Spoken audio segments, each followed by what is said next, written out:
Sejam muito bem-vindos ao canal Cognisomos. Como vocês sabem, eu sou o Prof. Neverton e a pergunta que não quer calar hoje é: tu sabe o que é balanço energético e como a gente pode regular o nosso balanço energético? Não? Então toca essa vinheta!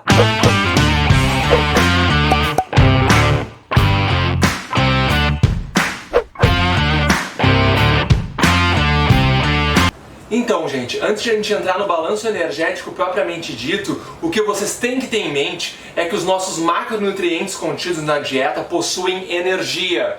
E essa energia é considerada a caloria daquele alimento.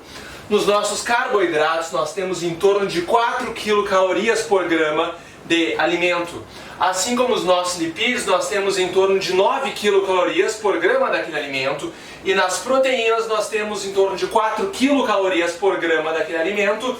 E no álcool, que também tem que ser considerado na ingesta alimentar, nós temos em torno de 7 quilocalorias por grama de alimento.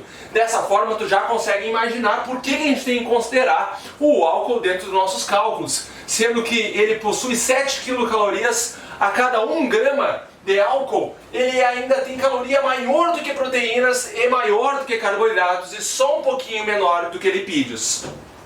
Sabendo que nossos macronutrientes apresentam estas calorias e que essas calorias são requisitadas e necessárias para a vitalidade do nosso organismo, o que tu consegue imaginar que seria um balanço energético em equilíbrio?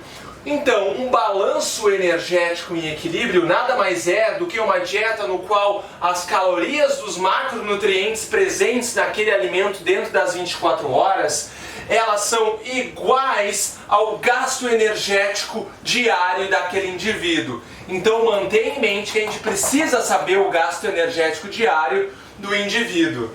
Agora, um balanço energético positivo, tu já deve ter pensado que é quando se tem um maior número de calorias nos nutrientes da dieta daquele indivíduo dentro de 24 horas, quando comparado ao gasto energético que esse indivíduo apresenta naquele dia. Da mesma forma, tu já deve estar sabendo agora que o balanço energético negativo ele está associado a uma menor concentração de calorias nos macronutrientes ingeridos naquela dieta quando comparados a quantidade de energia que o corpo daquele indivíduo se utilizou naquelas 24 horas, com o gasto energético diário. Sabendo disso, tu já deve estar imaginando claramente que indivíduos que estão em um balanço energético em equilíbrio, eles tendem a não aumentar a massa corporal total. Assim como indivíduos que estão em balanço energético positivo, eles tendem sim a aumentar a massa corporal total. E da outra forma, como se o indivíduo estivesse em um balanço energético negativo, esse indivíduo tende a perder massa corporal total. Mas como nós vamos descobrir se esse indivíduo está em equilíbrio ou se esse indivíduo está em um balanço energético positivo ou negativo? Isso só vai ser possível se nós tivermos o gasto energético diário como um número que a gente vai se utilizar em fórmulas. O gasto energético diário se dá a partir da taxa metabólica de repouso e a taxa metabólica basal, os quais são as variáveis mais difíceis de se ter acurácia na determinação, e eu vou comentar um pouquinho mais sobre elas na próxima tela. Também a termogênese induzida pela dieta muitas vezes é considerada em torno de 10% da taxa metabólica basal, mas na grande maioria dos casos no dia a dia não se utiliza a termogênese induzida pela dieta, a não ser que aquele indivíduo esteja se utilizando especificamente de um alimento termogênico a nível de atividade física ou alguma coisa que ele esteja fazendo para redução de peso corporal total. Tá? E, obviamente, a atividade física que esse indivíduo tem feito no seu dia a dia também tem que ser computada para o gasto energético diário. Agora, esperem só um minutinho que eu vou trazer mais informações sobre a taxa metabólica de repouso e a taxa metabólica basal na nossa próxima tela. Então, nesse quadro eu trago a taxa metabólica de repouso e a taxa metabólica basal. Para a determinação da taxa metabólica de repouso, segundo o livro Bioquímica Médica de Marx, os pesquisadores tentaram medir a massa livre de gordura dos indivíduos e também determinar o volume pulmonar, o qual nos dá uma medida melhor da massa livre de gordura dos indivíduos, dentro de um equipamento onde os indivíduos estavam submersos e acordados. Estes parâmetros são absurdamente difíceis de replicar no dia a dia. Entretanto, se tu tem a possibilidade de se utilizar desses parâmetros para verificação da massa livre de gordura desses indivíduos, assim como no trabalho foi publicado, eles verificaram que a taxa metabólica de repouso seria, a partir da utilização desta constante, 186, mais ou menos a massa livre de gordura vezes 26,3 kcal. Se utilizando de uma massa livre de gordura suposta do meu peso corporal total, que é 79 kg neste momento, eu coloquei aqui então 52 kg. A partir do cálculo gerado pelos cientistas, se eu tivesse a possibilidade de me utilizar desses equipamentos e esses números fossem verdadeiros, a minha taxa metabólica de repouso seria 1.502 kcal, sem estar adicionado aqui ainda as calorias associadas à atividade física. Entretanto, é muito difícil de se replicar isso no nosso dia a dia, mas é muito mais fácil se utilizar de uma calorimetria indireta, no qual nós temos um equipamento nos centros de fisiologia, tanto nacionais quanto internacionais, que consegue calcular para a gente quanto de oxigênio a gente consumiu e quanto de CO2 a gente produziu. E a partir de uma razão que é chamada de coeficiente respiratório, nós conseguimos um número e este número sugere que esse indivíduo está se utilizando mais de um determinado substrato energético. Obviamente, com estes números também é possível se supor a taxa metabólica de repouso, mas não somente a taxa metabólica de repouso, que parece estar mais associada com o indivíduo acordado, mas também a taxa metabólica basal, o qual parece estar mais associada quando o indivíduo está dormindo ou sonolento. No trabalho salientado dentro do livro Bioquímica Médica de Marx, os indivíduos, quando foram determinados a taxa metabólica basal, estavam em um jejum de 12 a 18 horas, dormindo e sonolento. Tá? Existe uma fórmula de bolso, o qual é muito utilizada na nutrição, no qual se utilizam de pequenos números multiplicando-se pelos quilogramas que aquele indivíduo está. No livro é citado que para se manter 1 kg de peso corporal total, se multiplicaria 24 quilocalorias pelo peso corporal total do indivíduo, que no meu caso é 79, e neste caso a minha taxa metabólica basal seria 1896 quilocalorias por dia, para que eu não reduza minha massa corporal total. Obviamente, nos cálculos que vocês podem encontrar com as nutricionistas, elas vão se utilizar desta fórmula de bolso, muitas vezes, aumentando um pouquinho a quilocaloria se você tem que aumentar a massa corporal total, ou diminuindo um pouquinho a quilocaloria se você tem que reduzir a sua massa corporal total.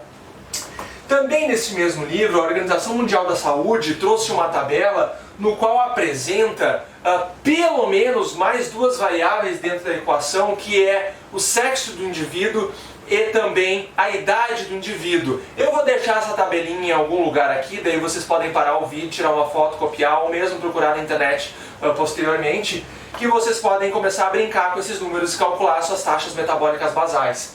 E a gente enxerga aqui que, para mim, um indivíduo de 30 a 60 anos, eles se utilizam de uma constante de 11,6 vezes o peso corporal total que o indivíduo apresenta, que no meu caso é 79, vezes mais uma constante que é a 879. A taxa metabólica basal, neste caso, da Organização Mundial da Saúde, por essas equações, seria em 1786 para mim. Dessa forma, se eu consumisse essa quantidade de calorias, eu não alteraria a minha massa corporal total. Entretanto, a gente não colocou aqui ainda o gasto energético com atividade física, tá? Isso vai ser discutido na próxima tela. Nessa tela, a gente finaliza a busca pelo nosso balanço energético, de como encontrar o nosso balanço energético, a partir da adição referente à atividade física em calorias. Disse que, para um indivíduo sedentário, que se levanta, toma seu banho, faz seu café, pega seu carro, vai até o seu trabalho, trabalha no escritório, indo de um lado para o outro, volta para casa, cozinha alguma coisa e vai dormir, se tem que adicionar em torno de 30% da taxa metabólica basal para se ter o gasto energético diário desse indivíduo. Entretanto, no meu caso, um indivíduo que possui uma atividade física diária moderada em torno de 2 horas por dia, se adiciona em torno de 60% a 70% da taxa metabólica basal para se achar o gasto energético diário. Então eu trouxe aqui, relembrando para vocês que o nosso gasto energético diário é a taxa metabólica basal, mais a termogênese induzida pela dieta que eu vou negligenciar nesse cálculo e a atividade física como referenciada aqui anteriormente. Neste caso, o meu gasto energético diário, eu peguei minha taxa metabólica basal calculada anteriormente, mas mais a termogênese induzida pela dieta que eu vou utilizar o número 0 e vou colocar aqui 60% da minha taxa metabólica basal como referente à minha atividade física, então 0,6 vezes 1.796, o que vai me dar uma taxa energética diária de em torno de 2.876 quilocalorias. Isso significa que se eu quiser aumentar o meu peso corporal total, eu tenho que ter uma ingestão calórica maior que 2.876. Se eu quero reduzir o meu peso corporal total, eu tenho que ter uma ingestão calórica de em torno de menos de 2.876 quilocalorias por dia. E se eu quero manter o meu peso corporal total, eu tento fazer uma ingestão da mesma quantidade de energia que eu gasto naquele dia dos macronutrientes da nossa dieta. Daí também pode se perguntar, aquelas dietas milagrosas que você simplesmente emagrece muito rapidamente, como elas acontecem, por que elas acontecem, né? Então, aquele tipo de dieta, que pode ser chamada de uma dieta meio controversa, normalmente tu reduz drasticamente a quantidade de carboidratos e outros nutrientes no teu dia a dia. Isso vai fazer com que tu reduza muito a quantidade de glicogênio e também de massa muscular no teu organismo. E porque estas duas moléculas, glicogênio e massa muscular, são ricas em água, tu acaba perdendo muita água no início dessa dieta, basicamente por redução de glicogênio e redução de massa magra, né? Tua massa muscular vai embora.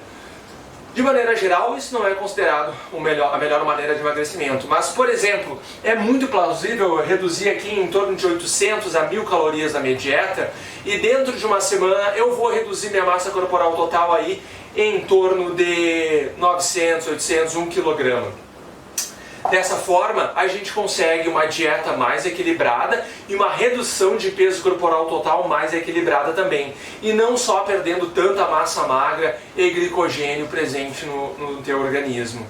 Acredito que seja isso. Agora vocês podem utilizar todos esses cálculos que eu trouxe para vocês, brincando com o seu próprio gasto energético diário, verificando se você está em equilíbrio energético, ou se você tem um balanço energético positivo e um balanço energético negativo, e brincando também com seus amigos e seus colegas, mostrando para eles o quão é possível fazer esse tipo de cálculo de maneira bem simples e estipular de maneira bem grosseira, obviamente, da forma que a gente fez aqui, mas estipular o gasto energético desses indivíduos e fazer aí um controle calórico e balanço energético nos indivíduos. Acredito que seja isso. Muito obrigado por assistirem esse vídeo. Se você gosta desse tipo de conteúdo, deixa teu like, assina o canal, ativa o sininho de notificações, que logo logo a gente traz mais vídeos sobre bioquímica, fisiologia e ciências da saúde no geral. Muito obrigado e até a próxima!